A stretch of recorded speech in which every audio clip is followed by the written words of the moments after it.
It's crazy to think back when I started this channel last year and just how different pro wrestling looks. If you would have told me a year ago that Samoa Joe would have been AEW World Champion, that CM Punk would be on Monday Night Raw, or that Katsuhiko Nakajima would not just be wrestling for, but defending the Triple Crown in All Japan, I wouldn't have believed you. It's the nature of the business, and I'm back for another year of seeing these things happen in real time, and more importantly, talking about all of my favorite matches. This time around, I'll be attempting to cover these on a weekly basis. Given that there's usually a ton of big shows to start the year, specifically in Japan, we have plenty to talk about already. I'll just point out now that my picks this week are all fairly obvious choices. That isn't a bad thing by any means, I just wouldn't expect anything off of the board. And before we start, just please keep in mind, I haven't seen every single match to have taken place, and the ones I do choose to talk about are all based on my own personal enjoyment and nothing else. A slight spoiler warning as well, as I will be talking about match finishes too. After watching 57 matches spanning 9 promotions, here are a few of my favorites from the first week of January. Noah's New Year's show this year was all over the place. It started with an elimination tag, where none of the teams knew it was an elimination match. Regardless, I made sure to stay up for Shiozaki and Kojima, as well as the first time singles meeting between resident tough guys Masa Kitamiya and Tomohiro Ishii, which in my opinion is where the show peaked. It's fairly simple in concept. Two of the toughest guys in their respective promotions colliding repeatedly until one of them can't get up. Lo and behold, that's exactly what happened. There is still a story amongst all of the bombs thrown. Kitamiya gets a little too ambitious and it ultimately costs him. It's visible in the early exchanges that when Masa is doing more power moves, he has control over the match. It's when Ishii goads him into the usual Ishii match where things begin to fall apart for him. Later on, he begins to target Ishii's taped up knee, and English commentary points out that Masa doesn't want to just defeat Ishii but force him to give up. Both men's strategies lean into their personal pride, though Ishii knows it's a matter of just hanging in long enough to hit a brainbuster. Once again, that's exactly what happened. I wasn't the biggest fan of them making a point to work the knee, only for it to not really matter in the end. I think you can argue that the point of these kinds of matches are for the wrestlers to not show weakness. I mean, Ishii no-sold the pile driver in this case, but I can't help but question why they even take the time to go in that direction if they were just going to abandon it. It's one of those cases where I probably shouldn't be asking those questions. The hits are all there, and they're all played at one speed and one volume. To further reinforce the fact that we chose violence to begin the year, it was time for Darby Allin to be killed on national television again. Takeshita and Darby were the best parts of an unfortunate 8-man tag at World's End, and they expanded on those exchanges here. Takeshita is an explosive freak of nature, and very few wrestlers are as good at getting their ass kicked as Darby Allin is. That about sums up their 12-minute glorified squash from last week's Dynamite, where all of these qualities are maximized. Darby approaches his match as he would any other. He attempts to out-wrestle Takeshita, and when he gets his opening, goes for a tope, only to get countered by a jumping knee mid-dive.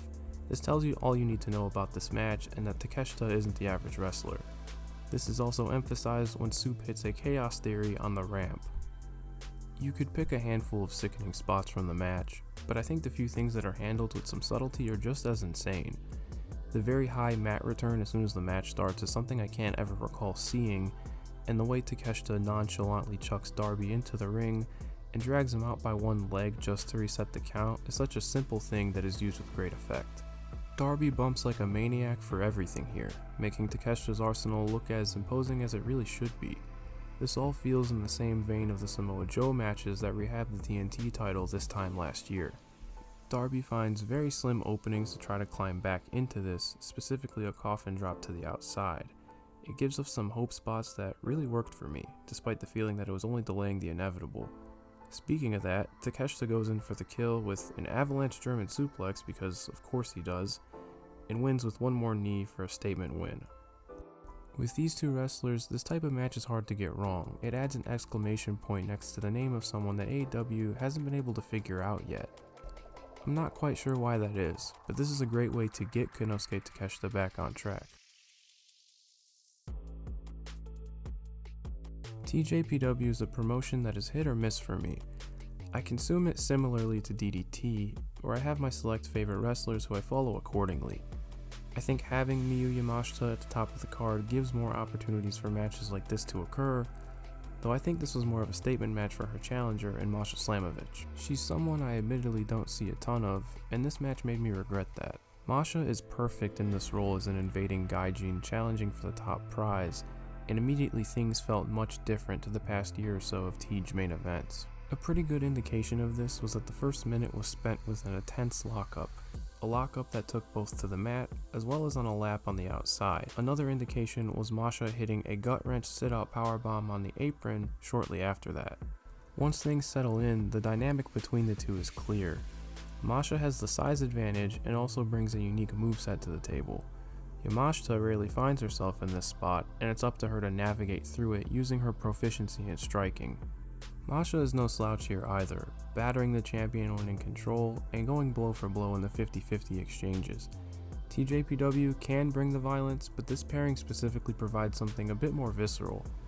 Yamashita is able to knee her way out of trouble to set up some of the more impressive high spots, like an avalanche attitude adjustment to send the match into its final frame. The match concludes with a knockdown drag-out fight, where both women are slugging it out for every inch. Yamashita would successfully defend with a combination of her skull kick, followed by another flying knee. I really enjoyed this and appreciated how different it felt from other TJPW and even recent STARDOM main events. I think a lot of that is due to Slamovich's standout performance, one that will have me do a better job of keeping up with her work throughout 2024. I wouldn't recommend watching this back-to-back with the previous match, as I think Slamovich Yamashita is a bit more grounded and has stronger connective tissue. Mayu Iwatani vs Syuri is also a violent match, though their brand is much more over the top and, dare I say, a bit reckless.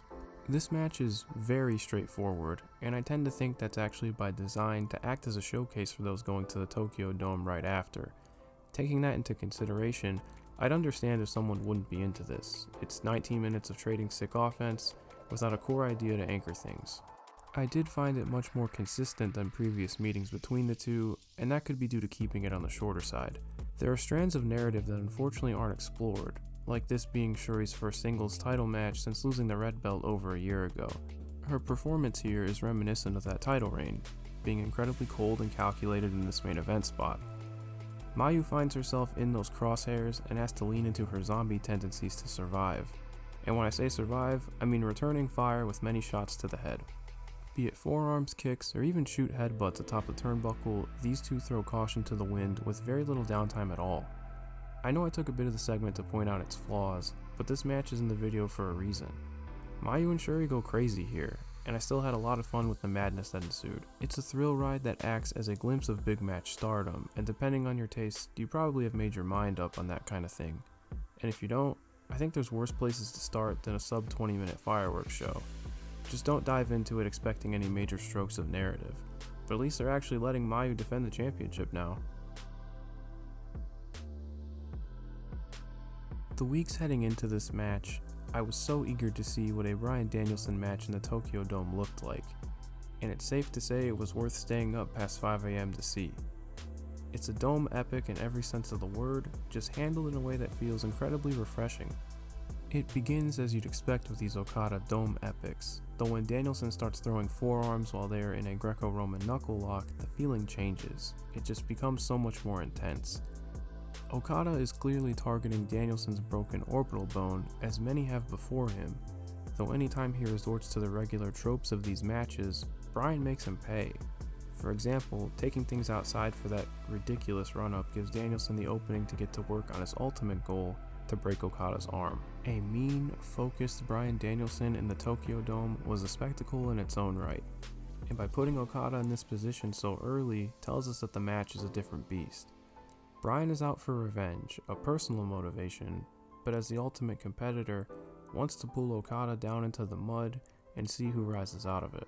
He absolutely punishes Okada's arm, bringing out a vulnerability we rarely get from a stoic ace. These help make his comebacks all the more significant. Okada's next efforts to firmly shift momentum is when he has Danielson cornered and starts booting him in the face, even going the lengths of removing his eye protection. From here, everything is elevated and handled with an unbridled fury. These Tokyo Dome epics are revered for reaching an almost mythical level, and I think this one reaches incredible heights and maintains them for quite a while. I'm struggling to articulate it, but everything here carries so much personality and each action has so much weight behind it, creating an atmosphere that's been missing from New Japan for a long time.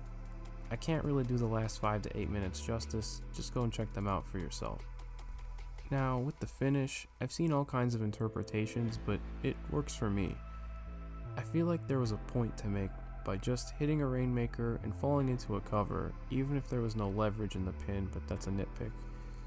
After withstanding all this punishment, being taken to those depths, scratching and clawing himself back, Okada overcomes. All he needed to do was fight his way to the finish line with his best weapon compromised. It's the fighting spirit ideology in the purest sense, on their grandest stage. I think for Bryan Danielson to walk into the Tokyo Dome and tell that story is a wonderful thing. I thought this match was exceptional, and if this is the only time we get Bryan Danielson in the Tokyo Dome, I have no complaints. And before I go, I do have some honorable mentions this week. I don't know if this will be a regular thing, but with how busy the last week was, there were a few matches that were worth a shout. Syuri vs Mio Momono from 0-1 on January 1st. The entire match didn't make tape, but it was nice to get a glimpse of what they could put together. Charlie Dempsey vs Kazuchika Nakajima from All Japan January 3rd. A lot of opinions that I personally subscribe to got more out of this than I did, but I thought it was pretty good. I think Dempsey's style, specifically outside of a WWE ring, forced Nakajima to wrestle in a much different way, resulting in a pretty unique title match all things considered. Yota Tsuji vs Yuya Uemura from New Japan January 4th. Really awesome for the time they were given, and nice to see Yuya get a moment to shine amongst the Musketeers. Trent Beretta vs Eddie Kingston from AEW January 6th. Having Eddie positioned in this as a clear favorite delivered some good stuff while working on top. I appreciate Trent blading and getting chopped in the face specifically. And last but not least, Natural Vibes vs M3K from Dragon Gate January 7th. Nothing groundbreaking, just a fun little tag between some of my favorites of the promotion. And that is it from me. If you got this far into the video, thanks so much for your time and for hearing what I have to say. Be sure to do all the obligatory YouTube stuff by liking and subscribing, and let me know if I missed anything worth checking out. I'll talk to you again next week.